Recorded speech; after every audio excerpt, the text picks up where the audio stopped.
Welcome to the day 2 of the 18th week of the 52-week Bible hearing plan. Let's listen from Exodus chapters 17 to 20. Chapter 17. The whole Israelite community set out from the desert of Sin, traveling from place to place as the Lord commanded.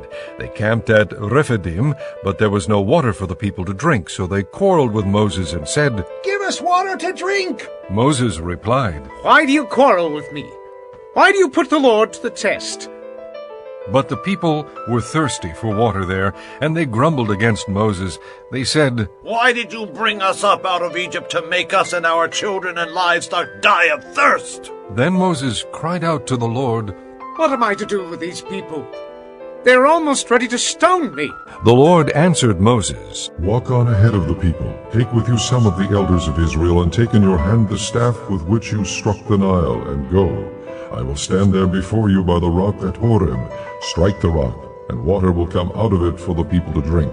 So Moses did this in the sight of the elders of Israel, and he called the place Massah and Meribah, because the Israelites quarreled, and because they tested the Lord, saying, "Is the Lord among us or not?" The Amalekites came and attacked the Israelites at Rephidim. Moses said to Joshua, "Choose some of our men and go out to fight the Amalekites.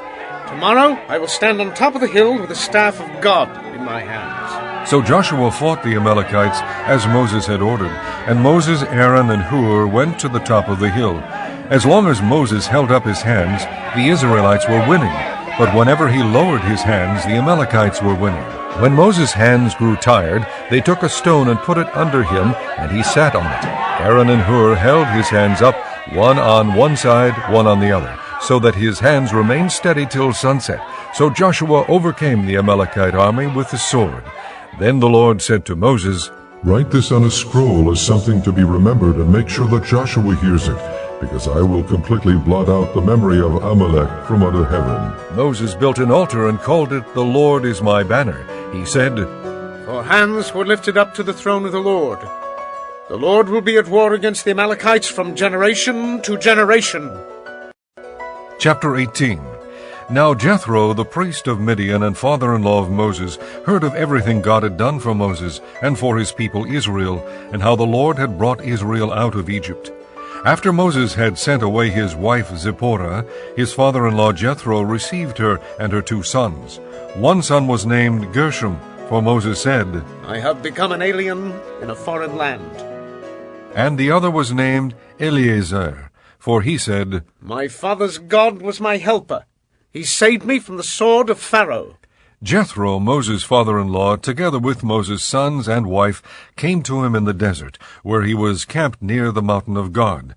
Jethro had sent word to him, I, your father-in-law Jethro, am coming to you with your wife and her 2 sons. So Moses went out to meet his father-in-law and bowed down and kissed him. They greeted each other and then went into the tent. Moses told his father-in-law about everything the Lord had done to Pharaoh and the Egyptians for Israel's sake, and about all the hardships they had met along the way, and how the Lord had saved them. Jethro was delighted to hear about all the good things the Lord had done for Israel in rescuing them from the hand of the Egyptians. He said, Praise be to the Lord who rescued you from the hand of the Egyptians and of Pharaoh, and who rescued the people from the hand of the Egyptians. Now I know that the Lord is greater than all other gods, for he did this to those who had treated Israel arrogantly. Then Jethro, Moses' father-in-law, brought a burnt offering and other sacrifices to God, and Aaron came with all the elders of Israel to eat bread with Moses' father-in-law in the presence of God. The next day Moses took his seat to serve as judge for the people, and they stood around him from morning till evening.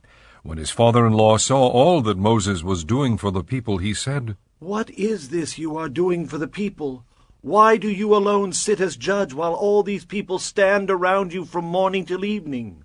Moses answered him, Because the people come to me to seek God's will. Whenever they have a dispute, it is brought to me, and I decide between the parties and inform them of God's decrees and laws. Moses' father-in-law replied, What you are doing is not good. You and these people who come to you will only wear yourselves out. The work is too heavy for you. You cannot handle it alone. Listen now to me, and I will give you some advice, and may God be with you. You must be the people's representative before God and bring their disputes to him. Teach them the decrees and laws, and show them the way to live and the duties they are to perform. But select capable men from all the people, men who fear God, trustworthy men who hate dishonest gain, and appoint them as officials over thousands, hundreds, fifties, and tens. Have them serve as judges for the people at all times, but have them bring every difficult case to you. The simple cases they can decide themselves. That will make your load lighter, because they will share it with you. If you do this, and God so commands, you will be able to stand the strain, and all these people will go home satisfied." Moses listened to his father-in-law and did everything he said. He chose capable men from all Israel and made them leaders of the people, officials over thousands, hundreds, fifties, and tens.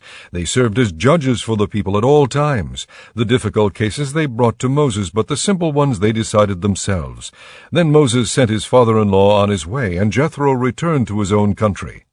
Chapter 19. In the 3rd month after the Israelites left Egypt, on the very day they came to the desert of Sinai. After they set out from Rephidim, they entered the desert of Sinai, and Israel camped there in the desert in front of the mountain. Then Moses went up to God, and the Lord called to him from the mountain and said, This is what you are to say to the house of Jacob, and what you are to tell the people of Israel. You yourselves have seen what I did to Egypt, and how I carried you on eagle's wings and brought you to myself. Now if you obey me fully and keep my covenant, then out of all nations you will be my treasured possession.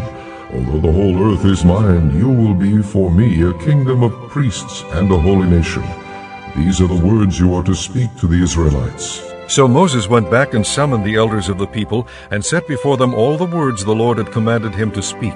The people all responded together, "We will do everything the Lord has said." So Moses brought their answer back to the Lord. The Lord said to Moses, I am going to come to you in a dense cloud, so that the people will hear me speaking with you and will always put their trust in you. Then Moses told the Lord what the people had said, and the Lord said to Moses, Go to the people and consecrate them today and tomorrow. Have them wash their clothes and be ready by the 3rd day, because on that day the Lord will come down on Mount Sinai in the sight of all the people. Put limits for the people around the mountain, and tell them, Be careful that you do not go up the mountain or touch the foot of it. Whoever touches the mountain shall surely be put to death. He shall surely be stoned or shot with arrows. Not a hand is to be laid on him. Whether man or animal, he shall not be permitted to live. Only when the ram's horn sounds a long blast may they go up to the mountain. After Moses had gone down the mountain to the people, he consecrated them, and they washed their clothes. Then he said to the people, Prepare yourselves for the 3rd day. Abstain from sexual relations. On the morning of the 3rd day there was thunder and lightning, with a thick cloud over the mountain and a very loud trumpet blast. Everyone in the camp trembled. Then Moses led the people out of the camp to meet with God, and they stood at the foot of the mountain.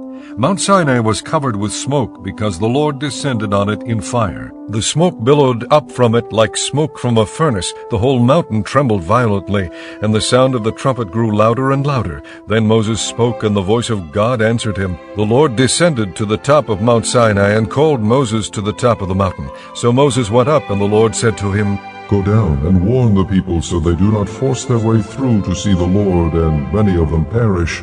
Even the priests who approach the Lord must consecrate themselves, or the Lord will break out against them. Moses said to the Lord, The people cannot come up Mount Sinai, because you yourself warned us.